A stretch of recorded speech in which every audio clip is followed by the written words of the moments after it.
আপনারা শুনছেন হরল গসিপ। আপনাদের সাথে আমি শম্পা মণ্ডল। শুরু করছি আজকের নতুন এপিসোড নাম্বার 23। আপনারা শুনছেন বিক্রম বেতাল পর্ব 1, আমাদের অতি পরিচিত গল্প। ঈশ্বরচন্দ্র বিদ্যাসাগরের লেখা বেতাল পঞ্চবিংশতির 25টি পর্ব রয়েছে।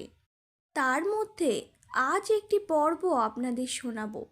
গল্পটি শুরু করার আগে যারা যারা আমার চ্যানেল হরল গসিপকে এখনও পর্যন্ত সাবস্ক্রাইব করেননি তারা সাবস্ক্রাইব করুন, আমার হরল গসিপ পরিবারের অংশ হন।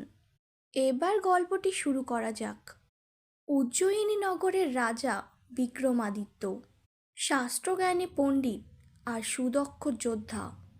তিনি একদিন মনে মনে ভাবলেন, ঈশ্বর আমাকে প্রজাদের ভালো মন্দ দেখার ভার দিয়েছে, কিন্তু আমি তো প্রজাদের প্রতি কোনো নজরই দিচ্ছি না। মন্ত্রীদের ওপর সমস্ত দায়িত্ব দিয়ে নিশ্চিন্তে বসে আছি। মন্ত্রীরা আমার প্রজাদের ওপর কেমন ব্যবহার করছে তার সম্পর্কে আমি কিছুই জানি না। আমার কর্তব্য প্রজাদের সুখ সুবিধা দেখা। এইসব ভেবে রাজা বিক্রমাদিত্য তার ভাই ভর্তৃহরির হাতে রাজ্যের সমস্ত দায়িত্ব তুলে দিয়ে ছদ্মবেশ ধরে রাজ্যের পরিভ্রমণে বেরিয়ে পড়লেন। ঠিক সেই সময় উজ্জয়িনীর এক গরিব ব্রাহ্মণ কঠোর তপস্যা করছিলেন। দেবতা ব্রাহ্মণের তপস্যায় খুশি হয়ে একটা অমর ফল দেয় আর বলে যে এই ফল যে খাবে সে চিরজীবনের জন্য অমর হয়ে যাবে। ব্রাহ্মণ বাড়ি ফিরে ব্রাহ্মণীকে সমস্ত কথা খুলে বলে। ব্রাহ্মণী অমর ফলের কথা শুনে ব্রাহ্মণের ওপর খুব রেগে যায় আর ব্রাহ্মণকে বলে, আমরা গরিব, দুবেলা ঠিকমতো খেতে পাই না, আমাদের অমর হয়ে কী লাভ? তার চেয়ে বরং তুমি রাজাকে এই ফলটি দিয়ে দাও আর তার বদলে অর্থ নিয়ে এসো, তাহলে আমাদের সংসারের অভাব কিছুটা দূর হবে। ব্রাহ্মণীর বলা কথা মতো ব্রাহ্মণ সোজা গিয়ে হাজির হন রাজার কাছে আর রাজাকে অমর ফলের কথা বলেন। তার সাথে বলেন, এই ফলের বিনিময়ে আমাকে কিছু অর্থ দিন। আপনি যদি অমর হন তাহলে রাজ্যের মঙ্গল হবে। রাজা সমস্ত কথা শুনে ফলটি নিয়ে নেয় আর ব্রাহ্মণকে প্রচুর টাকা প্রদান করে। রাজা ঠিক করল এই ফলটি সে তার রানীকে দেবে। রানীর কাছে গিয়ে বলেন, রানী, এই ফলটা তুমি খাও, তাহলে তুমি অমরত্ব লাভ করবে। রানী খুশি মনে ফলটা নিলেন। এদিকে রানীর প্রিয় পাত্র ছিল উজ্জয়িনীর নগরপাল। রানী অমর ফলটি তার প্রিয় পাত্রের হাতে তুলে দিলেন। এই নগরপালের একজন বীরাঙ্গনা প্রিয়তমা ছিল। তার হাতে অমর ফলটি তুলে দেয়। বীরাঙ্গনা অমর ফলটি হাতে নিয়ে ভাবলেন, এই ফল খেয়ে অমর হওয়া আমার পক্ষে ভীষণ কষ্টকর। তার চেয়ে এই ফলটি রাজাকে দিয়ে দেওয়াই ভালো। রাজা যদি অমর হয় তাহলে প্রজাদের মঙ্গল হবে। এই কথা ভেবে বীরাঙ্গনা ফলটি নিয়ে রাজার কাছে গেলেন আর রাজাকে গিয়ে বলে, এই ফলটি আপনি গ্রহণ করুন, এই ফলটি খেলে আপনি অমর হবেন। এই ফলটি আপনারই যোগ্য মহারাজ। রাজা বীরাঙ্গনার হাতে ফলটি দেখে চমকে ওঠে। রাজা ফলটি নিয়ে বীরাঙ্গনাকে টাকা দিয়ে বিদায় দেয়। রাজা তখন ভাবতে লাগলো, এই ফলটা বীরাঙ্গনার হাতে কিভাবে পৌঁছালো। রাজা রানীর কাছে যায় আর রানীকে জিজ্ঞাসা করে, রানী, তোমাকে যে ফলটি দিয়েছিলাম সেটা নিয়ে তুমি কি করেছো? রানী বলে, সে ফল তো আমি খেয়ে ফেলেছি। মিথ্যে কথা শুনে রাজা ভীষণ রেগে যায় আর রানীকে ফলটা দেখায়। রানী আর কিছু না বলে চুপচাপ মাথা নিচু করে দাঁড়িয়ে থাকে। রাজা ভর্তৃহরি রানী মহল থেকে বেরিয়ে অমর ফলটি নিজে খেলেন আর সন্ন্যাসী বেশ ধারণ করে বনে গিয়ে তপস্যায় মগ্ন হলেন। এদিকে বিক্রমাদিত্যের সিংহাসন খালি থাকায় দেবরাজ এক যক্ষকে রক্ষী করে উজ্জয়িনী নগরে পাঠান। যক্ষ নগরের রক্ষণাবেক্ষণ করতে লাগলো। কিছুদিন পর রাজা বিক্রমাদিত্য নিজের রাজ্যে ফিরে এলেন। মাঝরাতে নগরে প্রবেশ করতে যাবে, ঠিক সেই সময় যক্ষ এসে বাধা দেয়। রাজা বিক্রমাদিত্য রেগে গিয়ে বলেন, আমি রাজা বিক্রমাদিত্য, তুই কে আমার পথ আটকানোর? যক্ষ বলে, দেবরাজ ইন্দ্র উজ্জয়িনীর নগর রক্ষক হিসেবে আমাকে নিযুক্ত করেছেন। তার অনুমতি ছাড়া তুমি এই নগরে প্রবেশ করতে পারবে না। আর তুমি যদি সত্যিই রাজা বিক্রমাদিত্য হও, তাহলে আগে আমার সঙ্গে যুদ্ধ করো, পরে নগরে ঢুকবে। এই কথা শোনার পর রাজা বিক্রমাদিত্য যক্ষের সঙ্গে যুদ্ধ করে আর যক্ষকে পরাজিত করে।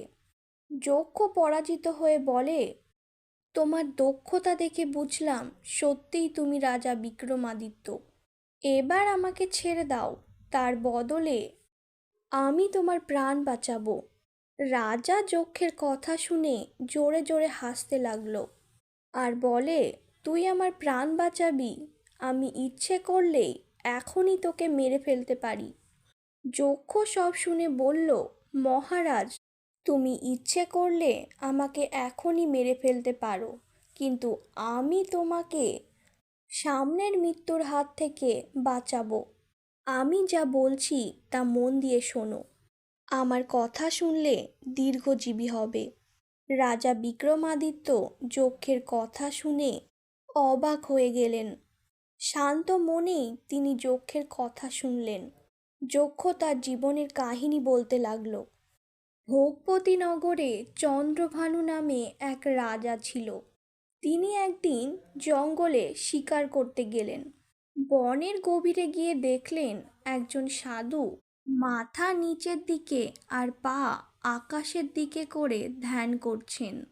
সাধু কারোর সাথে কথা বলেন না, বহুকাল ধরে তপস্যায় মগ্ন আছেন।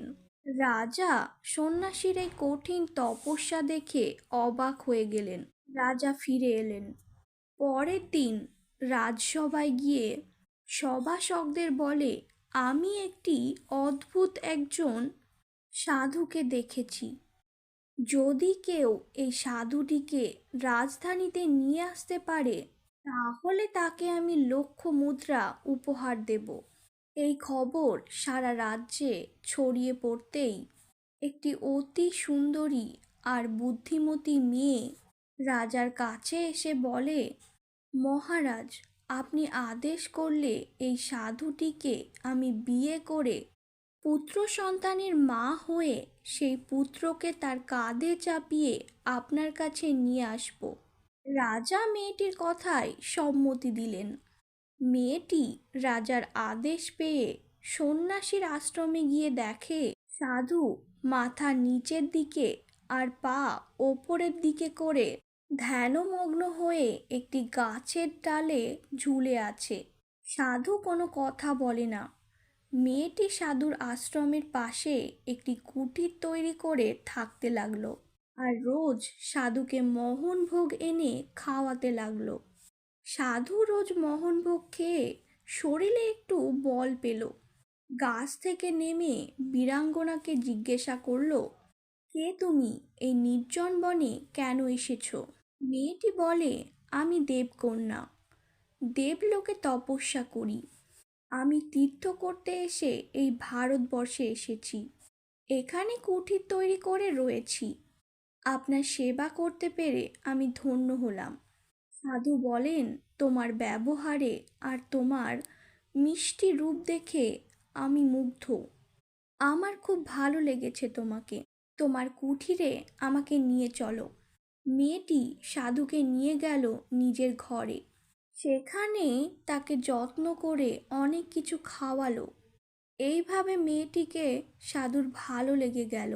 সাধু তার তপস্যা ছেড়ে মেয়েটির সঙ্গে দিন কাটাতে লাগলো। ঠিক 1 বছরের মাথায় তাদের একটি ছেলে হয়। কিছুদিন পর মেয়েটি সাধুকে বলে, প্রভু, অনেক দিন তো হলো আমরা এখানে কাটাচ্ছি, এবার চলুন তীর্থ করে আসি। সাধু মেয়েটির কথায় রাজি হয়ে যায়। মেয়েটি তাদের ছেলেকে সাধুর কাঁধে চাপিয়ে চন্দ্রভানুর রাজধানীতে এলো। রাজসভায় উপস্থিত হওয়া মাত্রই রাজা মেয়েটিকে চিনতে পারল, আর সাধুর কাঁধে ছেলেটিকে দেখে সবাইকে বললেন, দেখো সবাই, এই মেয়েটি তার প্রতিশ্রুতি রেখেছে। সবাই উপস্থিত সকলেই মেয়েটিকে দেখে বলল, হ্যাঁ মহারাজ, এই সেই মেয়ে। সবার কথা শুনে সাধু সব বুঝতে পারে। তারপর তার সমস্ত মোহ কেটে গেল। আগের সব কথা মনে পড়ে রাগে কষ্টে জ্বলতে লাগলো সাধু। বুঝলেন, এই রাজা ঐশ্বর্যের অহংকারে ধর্মজ্ঞান হারিয়েছে, ছলনা করে তার সাধনা ভঙ্গ করেছে, নিজেই নিজেকে ধিক্কার দিতে থাকে।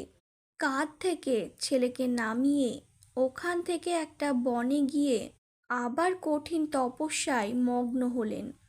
কিছুদিন পর সাধু চন্দ্রভানুকে ছলনা করে হত্যা করে।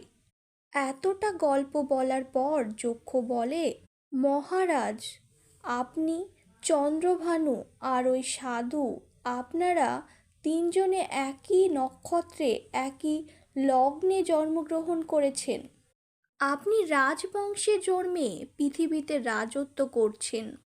চন্দ্রভানু তেলির ঘরে জন্মে ভোগপতি নগরের রাজা হয়েছেন, আর সাধু কুমোরের ঘরে জন্মে যোগ সাধনা করে ক্ষমতা অর্জন করেছে।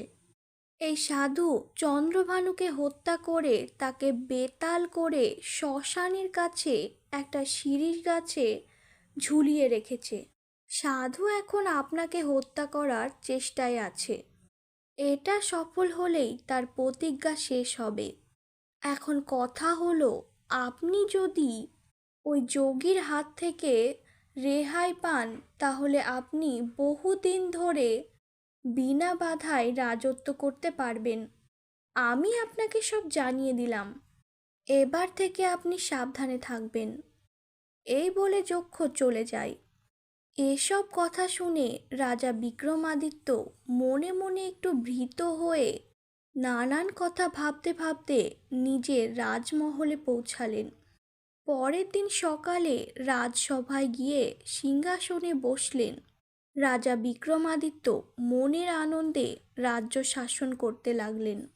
একদিন শান্তিশীল নামে একজন সন্ন্যাসী রাজার রাজসভায় এলেন। রাজাকে আশীর্বাদ করে একটি ফল দিলেন। রাজার সাথে কথাবার্তা বলে উনি চলে যান। সন্ন্যাসী চলে যাওয়ার পর রাজা মনে মনে ভাবলেন, যক্ষ যে সাধুর কথা বলেছিল, এ কি সেই সাধু? তাহলে তো ফলটি খাওয়া উচিত হবে না। রাজকোষাধ্যক্ষকে ডেকে ফলটি তার হাতে দিলেন আর বললেন, সাবধানে গুছিয়ে রেখো। সন্ন্যাসী রোজ রাজাকে আশীর্বাদ করে প্রতিদিন একটি করে ফল দিয়ে যায়। একদিন ফলটি রাজার হাতে দিতে গিয়ে মাটিতে পড়ে ফেটে যায়। তার থেকে একটি রত্ন বেরিয়ে আসে। রাজা রত্নটি দেখে অবাক হয়ে যায়। রাজা সাধুকে জিজ্ঞাসা করলেন, আপনি কি জন্য এই রত্নগর্ভা ফল আমাকে দেন? তখন সাধু বলে, শাস্ত্রে আছে, রাজার কাছে আসলে কোনোদিন খালি হাতে আসতে নেই। তার জন্যই আমি এই ফলটি নিয়ে এসেছি। শুধুমাত্র এই ফলটির মধ্যেই যে রত্ন আছে তা কিন্তু নয়, প্রতিটি ফলের মধ্যেই একটি করে রত্ন আছে। এই কথা শুনে রাজা কোষাধ্যক্ষকে ফলগুলি রাজসভায় নিয়ে আসতে বলে।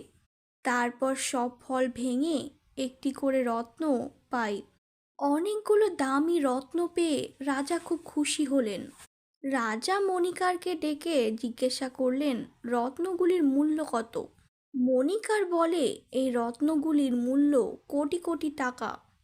রাজা মণিকারকে উপহার দিয়ে বিদায় করেন।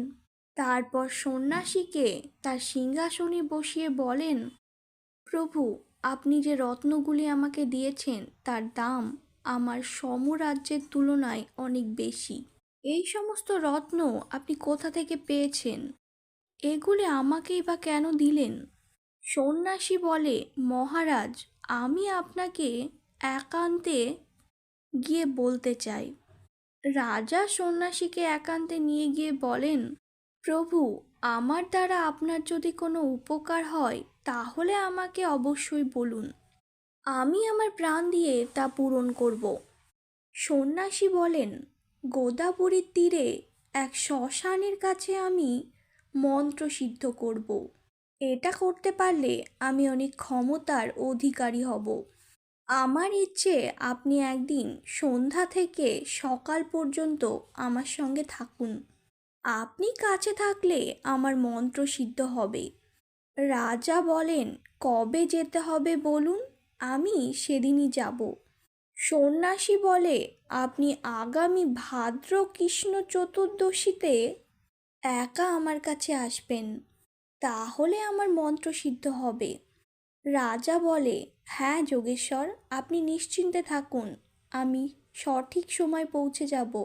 রাজার কাছ থেকে প্রতিশ্রুতি আদায় করে সন্ন্যাসী আশ্রমে ফিরে যায়। সন্ন্যাসী কৃষ্ণা চতুর্দশীর দিন ধ্যানে বসলেন। রাজা বিক্রমাদিত্য সঠিক সময় সন্ন্যাসীর কাছে গিয়ে হাজির হলেন। রাজা দেখলেন ভূত, পেত, পিশাচ, ডাকিনী সকলেই সন্ন্যাসীর চারিদিকে নাচ করছে। রাজা বিক্রমাদিত্য ভয় না পেয়ে সন্ন্যাসীকে হাত জোড় করে বলেন, এবার আপনি আদেশ করুন। সন্ন্যাসী বলে, মহারাজ, আমি আপনার কথায় খুশি। সৎ লোকেরা প্রাণ দিয়ে নিজের প্রতিশ্রুতি রক্ষা করে। এখান থেকে 2 ক্রোশ দূরে দক্ষিণে একটি শ্মশান আছে। সেখানে একটা শিরীষ গাছে একটা মড়া ঝুলছে। ওই মড়াটা আমার কাছে নিয়ে আসুন। রাজাকে আদেশ দিয়ে সন্ন্যাসী ধ্যানে বসলেন। ঘুটঘুটে কালো অন্ধকার, মুষলধারায় বৃষ্টি পড়ছে। ভূত পেতরা চিৎকার করে বেড়াচ্ছে। এরকম অবস্থাতেও রাজা ভয় না পেয়ে শ্মশানে গিয়ে পৌঁছালেন। সে কি ভয়ানক শ্মশান! ভূতেরা সব জীবিত মানুষদের ছিঁড়ে ছিঁড়ে খাচ্ছে। ডাকিনীরা শিশুগুলোকে চিবিয়ে খাচ্ছে। চারিদিক থেকে ভয়ঙ্কর আওয়াজ ভেসে আসছে। বিক্রমাদিত্য শিরীষ গাছের কাছে গিয়ে দেখে একটি মড়া গাছে বেঁধে দড়ি দিয়ে ঝুলানো রয়েছে। তার মাথাটা নিচের দিকে আর পাটা আকাশের দিকে। এসব দেখে রাজা বিক্রমাদিত্য বুঝতে পারলেন যক্ষ যে রাজা চন্দ্রভানুর কথা বলেছিল এটা তারই সব। রাজা গাছে উঠে কোমর থেকে তলোয়ার বের করে শবের পায়ের দড়িটা কেটে দেন। শবটি নিচে পড়ে চিৎকার করে কাঁদতে লাগলো। রাজা গাছ থেকে নেমে এসে জিজ্ঞাসা করলো, কে তুমি? কি করে তোমার এমন হলো, বলো আমাকে। এ কথা শুনে শবটা হাসতে লাগলো, কিন্তু কোনো কথার উত্তর দিল না। রাজা বুঝতে পারল যক্ষ এই রাজা চন্দ্রভানুর কথাই বলেছিল। সন্ন্যাসী হচ্ছে কুমোর, যে নিজের যোগ সিদ্ধির জন্য রাজা চন্দ্রভানুকে শ্মশানে এইভাবে বেতাল বানিয়ে ঝুলিয়ে রেখেছে। রাজা শবটাকে কাঁধে নিয়ে চললেন সন্ন্যাসীর কাছে। সবে পা বাড়িয়েছে রাজা, তখন বেতাল বলে উঠল, তুমি কে বীরপুরুষ? আমাকে কোথায় নিয়ে যাচ্ছ? বিক্রমাদিত্য বলেন, আমি রাজা বিক্রমাদিত্য শান্তিশীল নামে এক সন্ন্যাসীর আদেশে তার আশ্রমে তোমাকে নিয়ে যাচ্ছি। বেতাল বলে, মহারাজ, মূর্খরা, বোকারা আর কুঁড়েরা সব মুখ বুজে পথ চলে, আর যাদের জ্ঞান বুদ্ধি আছে তারা নানান রকম ভালো ভালো কথা বলে রাস্তা পার হয়। এবার আমি তোমাকে কয়েকটা গল্প বলবো। প্রত্যেকটি গল্প শেষ করে একটা করে প্রশ্ন করব। যদি প্রশ্নের সঠিক উত্তর দিতে পারো তাহলে আমি গাছে ফিরে যাব, আর যদি না পারো মানে ভুল উত্তর দাও তাহলে তোমাকে মরতে হবে। রাজা বিক্রমাদিত্য বলেন, ঠিক আছে, তাই হবে। এই বলে রাজা হাঁটতে লাগলো আর বেতাল তার প্রথম গল্প বলতে লাগলো। বহু যুগ আগে বারাণসী রাজ্যে প্রতাপ মুকুট নামে এক রাজা ছিল। রাজার এক রানী ও ব্রজমুকুট নামে এক ছেলে ছিল। ব্রজমুকুট ছিল রাজা রানীর চোখের মণি। একদিন রাজকুমার ব্রজমুকুট তার বন্ধু মন্ত্রীপুত্রকে নিয়ে শিকারে বেরোলেন। রাজপুত্র এক গভীর বনে ঢুকল। এই গভীর বনে একটা সরোবর ছিল।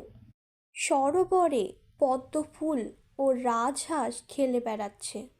প্রাকৃতিক পরিবেশ এতটাই সুন্দর ছিল যে কোনো মানুষের ঘুম চলে আসবে। রাজকুমার সরোবরে স্নান করে মন্দিরে পুজো করলেন। মন্দির থেকে বেরিয়ে এলেন। সেই সময় এক রাজকন্যা তার সখীদের সঙ্গে সরোবরে এলেন। সরোবরে স্নান সেরে পুজো সেরে গাছের ছায়ায় ঘুরে বেড়াতে লাগলো। এই সময় রাজকুমার রাজকন্যাকে দেখে মুগ্ধ হলেন। ওদিকে রাজকুমারী রাজকুমারকে দেখে মুগ্ধ হলেন। রাজকুমারকে দেখিয়ে রাজকুমারী নিজের খোপা থেকে একটি পদ্ম ফুল খুলে হাতে নিলেন।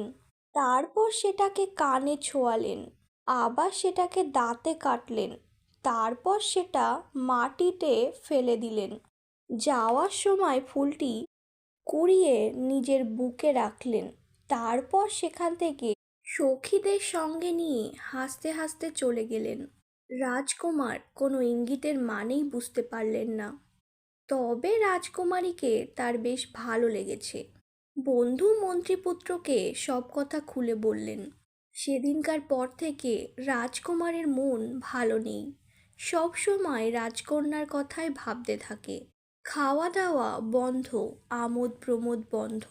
শুধুমাত্র রাজকুমারীর একটা ছবি এঁকে তার দিকে তাকিয়ে বসে থাকতে সব সময় দেখা যায়।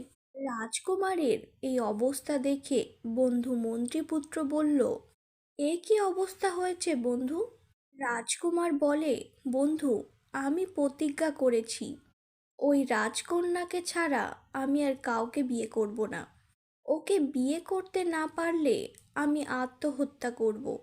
মন্ত্রীপুত্র খুব ভাবনায় পড়ল আর বলল, রাজকুমারী কি তোমার সঙ্গে কথা বলেছে? রাজকুমার বলল, না, বলেনি, তবে পদ্মফুল দিয়ে ইঙ্গিত করেছে। রাজকুমার পদ্মফুলের সব কথা মন্ত্রীপুত্রকে খুলে বলল।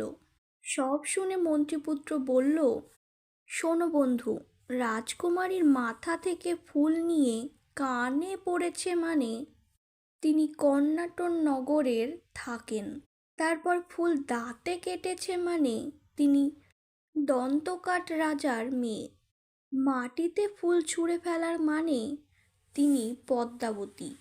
আর ফুল বুকে তুলে নেওয়া মানে তিনি তোমাকে বিয়ে করতে চান। এসব কথা শুনে রাজকুমার খুব আনন্দিত হলো। দুই বন্ধু মিলে কর্ণাটনগরের দিকে রওনা দিল। কর্ণাটনগরে পৌঁছে ওরা দেখতে পেল রাজবাড়ির সামনে একটা ছোট কুঁড়ে ঘরে একটি বুড়ি বসে আছে। ওরা বুড়ির কাছে গিয়ে বলল, মা, এখানে আমরা ব্যবসা করতে এসেছি, এখানে থাকবার জায়গা হবে? বুড়ি ওদের দেখে আর ওদের কথাবার্তা শুনে খুব খুশি হলো। তারপর বলল, তোমাদের যতদিন ইচ্ছে থাকতে পারো। বুড়ির কুঁড়ে ঘরে থাকতে লাগলো আর বুড়ির সঙ্গে গল্প করতে লাগলো। মন্ত্রীপুত্র বলল, এই বাড়িতে কজন থাকে আর তোমাদের সংসারই বা কিভাবে চলে? তখন বুড়ি বলল, আমার ছেলে রাজবাড়িতে কাজ করে, রাজকন্যা পদ্মাবতী, আমি দাইমা। এখন বুড়ি হয়েছি তাই বাড়িতেই থাকি। রাজা মশাই আমার খাওয়া পড়ার খরচ দেন। প্রতিদিন আমি রাজকন্যাকে দেখতে যাই। এই কথা শুনে রাজকুমার বলে, বুড়িমা, কাল গিয়ে রাজকুমারীকে বলবে শুক্লা পঞ্চমীতে সরোবরে তিনি যে রাজকুমারকে দেখেছিলেন সে তার সংকেত বুঝে এখানে এসেছে। এই কথা শুনে বুড়ি লাঠি হাতে নিয়ে রাজকুমারীর কাছে যান। রাজকুমারীর কাছে গিয়ে বলে, শুক্লা পঞ্চমীতে সরোবরের ধারে যে রাজকুমারকে তুমি দেখেছিলে তিনি এখন আমার বাড়িতে রয়েছে। আমাকে দিয়ে তিনি খবর পাঠালেন। এই কথা শুনে রাজকুমারী বুড়ির গালে চড় মেরে বলে, এই নাও তোমার পুরস্কার। বুড়ি রেগে মেগে বাড়ি ফিরে আসে আর রাজকুমারকে সব জানায়। সব কথা শুনে রাজকুমারের মন খারাপ হয়ে গেল। মন্ত্রীপুত্র বলল, তুমি মন খারাপ করো না বন্ধু, এত ব্যস্ত হচ্ছ কেন? বুড়িমার গালে 10 আঙুলের ছাপ মানে 10 দিন পর শুক্লপক্ষের শেষে তোমার সঙ্গে দেখা করবে। শুক্লপক্ষের দিন বুড়ি আবার গেল রাজকুমারীর কাছে, গিয়ে বলল রাজকুমারীর কথা। এবার রাজকন্যা বুড়িকে খিড়কি দরজা দিয়ে গলা ধাক্কা দিয়ে বের করে দেয়। বুড়ি মনের কষ্টে বাড়ি ফিরে আসে আর বাড়ি এসে রাজকুমারকে সব কথা বলল। রাজকুমার সব শুনে হতাশ হয়ে পড়ল। মন্ত্রীপুত্র আবার বলল, বন্ধু, এত ভেঙে পড়ো না। রাজকুমারী আজ রাতে খিড়কি দরজা দিয়ে তোমাকে অন্দরমহলে যেতে বলেছে।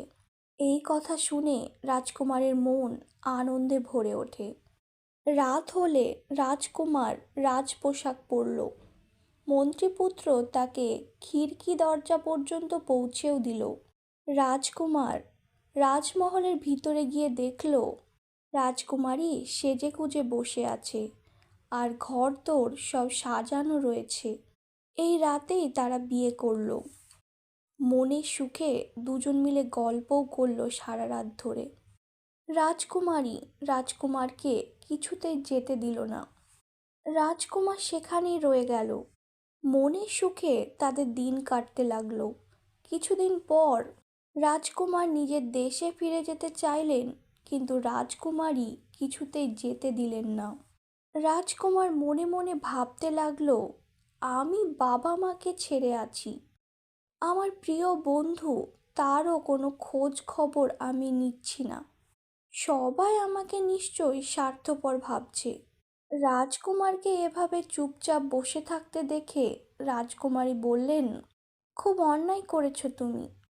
বন্ধু বলে কথা, তার খোঁজ খবর তো নিতেই হয়। তুমি যাও, আজই গিয়ে দেখা করে এসো। আমি অনেক রকমের মিষ্টি বানিয়ে পাঠিয়ে দিচ্ছি। রাজপুত্র বলল, আমার বন্ধুটি প্রায় 1 মাস হলো এখানে রয়েছে। আমার বন্ধুটি খুব বিদ্বান আর বুদ্ধিমান। সেই তো তোমার সব সংকেতের মানে আমাকে বলেছে। তাই ভাবছিলাম বন্ধুর সঙ্গে গিয়ে দেখা করে আসি। রাজকুমার বুড়ির বাড়ি গিয়ে মন্ত্রীপুত্রর সঙ্গে কথা বলতে লাগলো। বহুদিন পর বন্ধুকে পেয়ে মন্ত্রীপুত্রের মনে খুব আনন্দ হলো। রাজকুমার চলে যাওয়ার পর রাজকুমারী মনে মনে ভাবে, রাজকুমার তার বন্ধুর বুদ্ধিতে আমাকে বিয়ে করেছে। এখন বন্ধুকে গিয়ে সব কথা বলবে। এসব কথা তো আর গোপন থাকবে না, সবাই জেনে যাবে। তার চেয়ে মন্ত্রীপুত্রকে মেরে ফেলাই ভালো। এই ভেবে পদ্মাবতী মিষ্টির মধ্যে বিষ মিশিয়ে সখীদের হাত দিয়ে সেই মিষ্টি বুড়ির বাড়িতে পৌঁছে দিলেন। মন্ত্রীপুত্র এত মিষ্টি দেখে অবাক হয়ে বলল, এত মিষ্টি কেন?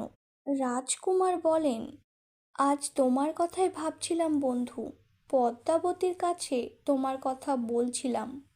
পদ্মাবতী খুশি হয়ে মিষ্টিগুলো পাঠিয়েছে। বন্ধু, তুমি আমার সামনে বসে খাও, তাহলে আমি খুব খুশি হব। রাজপ্রাসাদে গিয়ে বলবো তুমি রাজকুমারীর প্রশংসা করেছো আর এতে রাজকুমারী খুব খুশি হবে। মন্ত্রীপুত্র সব শুনে দুঃখের সঙ্গে বলল, এই মিষ্টিতে বিষ আছে বন্ধু, যে খাবে সেই মারা যাবে। তুমি যে খাওনি তোমার ভাগ্য ভালো। তুমি খুব সহজ সরল বন্ধু, তুমি এই সব জানো না। রাজকুমারীরা রাজকুমারীর প্রিয় পাত্রকে দু চোখে সহ্য করতে পারে না। তোমার উচিত হয়নি আমার কথা তাকে বলা। রাজকুমার একথা শুনে বললেন, বন্ধু, আমি একথা বিশ্বাস করতে পারছি না। তুমি জানো না রাজকুমারী কত ভালো মনের, তোমাকে কত ভালোবাসে আর আমাকেও ভালোবাসে। ঠিক আছে, আমি একটা পরীক্ষা করতে চাই। এই বলে রাজকুমার একটি মিষ্টি বিড়ালকে খেতে দেয়। বিড়ালটা মিষ্টি খেয়ে সাথে সাথে মারা যায়। এই দৃশ্য দেখে রাজকুমার মনে মনে কষ্ট পায় আর বলে, আমি আর ওই রাজকুমারীর সঙ্গে থাকবো না। মন্ত্রীপুত্র বলে, না বন্ধু, তুমি তাকে ত্যাগ করো না, তাকে কৌশলে রাজধানীতে নিয়ে যেতে হবে। আমি যেমনটি বলি তুমি তেমনটিই করো। তুমি পদ্মাবতীকে গিয়ে বলো, তুমি যে মিষ্টি পাঠিয়েছ তা খেয়ে আমি ঘুমিয়ে পড়েছি। তাকে আর কিন্তু কিছু বলবে না। তারপর আজ রাতে যখন পদ্মাবতী ঘুমিয়ে পড়বে তখন তার গা থেকে সমস্ত গয়না খুলে নিয়ে একটা পুঁটলি বাঁধবে। তারপর তার বাঁ পায়ে একটা ত্রিশূলের চিহ্ন এঁকে দিয়ে চলে আসবে। পরের দিন রাজকুমার মন্ত্রীপুত্রের কথা মতো সব করে বুড়িমার ঘরে ফিরে এলো। মন্ত্রীপুত্র এক সন্ন্যাসী সেজে শ্মশানে গেল আর রাজপুত্রকে শিষ্য করে বলল, তুমি এই গয়নাগুলো রাজবাড়ির কাছে কোনো স্বর্ণকারের কাছে গিয়ে বিক্রি করে দাও। যদি কেউ রাজকুমারীর গয়নাগুলো চিনতে পেরে তোমাকে চোর বলে ধরে তাহলে তাকে আমার কাছে নিয়ে আসবে। রাজকুমার স্বর্ণকারের কাছে গয়না বিক্রি করতে গেল। স্বর্ণকার গয়নাগুলো দেখে চিনতে পারল। বলে, এই গয়নাগুলো তো কিছুদিন আগে আমি রাজকুমারীর জন্য বানিয়েছিলাম, তাই এই গয়না তোমার হাতে এলো কিভাবে? রাজকুমারকে স্বর্ণকার চোর ভাবতে লাগলো। এদিকে ভিড় জমতে লাগলো। নগর রক্ষক এসে রাজকুমার আর স্বর্ণকারকে বন্দি করে রাজসভায় নিয়ে যায়। রাজকুমার বলেন, এই বিষয়ে আমি কিছুই জানি না। আমার গুরুদেব তিনি সবটা জানেন, তিনি শ্মশানে আছেন। তিনি আমাকে এই সমস্ত গয়নাগুলি বিক্রি করতে পাঠিয়েছেন। চলুন তার কাছে তাহলেই সব জানতে পারবেন। নগর রক্ষক শ্মশানে গিয়ে সন্ন্যাসী বেশ ধারণকারী মন্ত্রীপুত্রকে ও শীর্ষ রাজপুত্রকে ধরে নিয়ে আসে রাজসভায়। রাজা পদ্মাবতীর গয়না দেখে ছদ্মবেশী সন্ন্যাসীকে নির্জনে নিয়ে গিয়ে বললেন, এসব গয়না তুমি কোথায় পেয়েছ? তখন মন্ত্রীপুত্র বলল, আমি একদিন কৃষ্ণা চতুর্দশীতে রাতে শ্মশানে বসে ডাকিনী মন্ত্র জপ করছিলাম। সেই মন্ত্রের প্রভাবে এক ডাকিনী এসে তার গা থেকে সমস্ত গয়না খুলে আমাকে দিয়েছে। আমিও ওর পায়ে যোগ সিদ্ধির প্রমাণ হিসেবে ত্রিশূলের চিহ্ন এঁকেছি। এসব তারই গয়না মহারাজ। মহারাজ সঙ্গে সঙ্গে অন্দরমহলে লোক পাঠিয়ে খোঁজ নিলেন পদ্মাবতীর পায়ে কোনো ত্রিশূলের চিহ্ন আছে কিনা। রানী এসে বলল, হ্যাঁ আছে। এই কথা শুনে রাজামশাই ভীষণ রেগে গেলেন। ওই মেয়েকে রাজবাড়িতে রাখা উচিত নয়, ওকে এখনই বনবাসে পাঠিয়ে দাও। ওই মেয়ে থাকলে রাজ্যের অকল্যাণ হবে। রাজার আদেশে পদ্মাবতীকে পালকিতে করে গভীর বনে রেখে আসা হলো।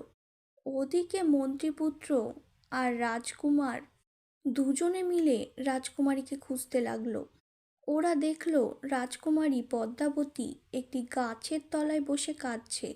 রাজকুমার অনেক বুঝিয়ে রাজকুমারীকে ঘোড়ার পিঠে উঠিয়ে নিজের দেশের উদ্দেশ্যে রওনা দিলেন।